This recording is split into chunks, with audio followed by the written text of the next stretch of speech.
Assalamualaikum warahmatullahi wabarakatuh. Sampurasun napangkeun simkuring basa Rafa Al-Jikri di kelas 4B. Baris ngadugikeun hiji dongeng anu jujurna Malin Kundang. Zaman baheula hirup hiji budak nu ngaranna Malin Kundang. Malin boga indung nu ngaranna Mande Rubiah nu kacida nyaah ka manehna. Maranehna kulawarga miskin anu hirup deket palabuhan di kampung.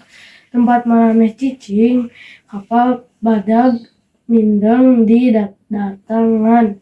Pikeun dagang ningali seueurna jalmi-jalmi anu sukses dina dagang malin.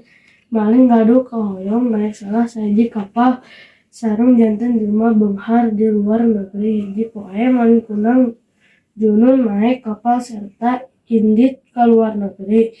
Saenggeus sabaraha taun ti harita sakumnya warga desa ngadenge beja yen Malin geus kawin jeung anak saudagar beunghar tur jadi jalma sukses. Ngadenge kitu Mande Rubiah jadi gumbira sarta sok ngarep-ngarep kadatangan Malin.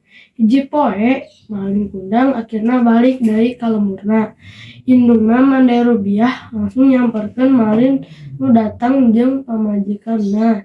Isin ku penampilan indungna anu lusuh sareng goreng, Malin pura-pura henteu mika wonah indungna sareng ngusir Mande Rubiah tina paninggalna. Mande Rubiah jadi sedih pisan, neda ka Allah pikeun kaadilan. Langsung saatos kapal Malin belayar, ombak sareng badai ageng narajang sareng neuleungkeun kapal Malin. Ukur bari sujud, tapi ku kawasan Allah Malin dilaknat jadi batu. Rarencangan sadaya kitu anu tiasa kapihatur, hatur nuhun. Wassalamualaikum warahmatullahi wabarakatuh. Salam literasi.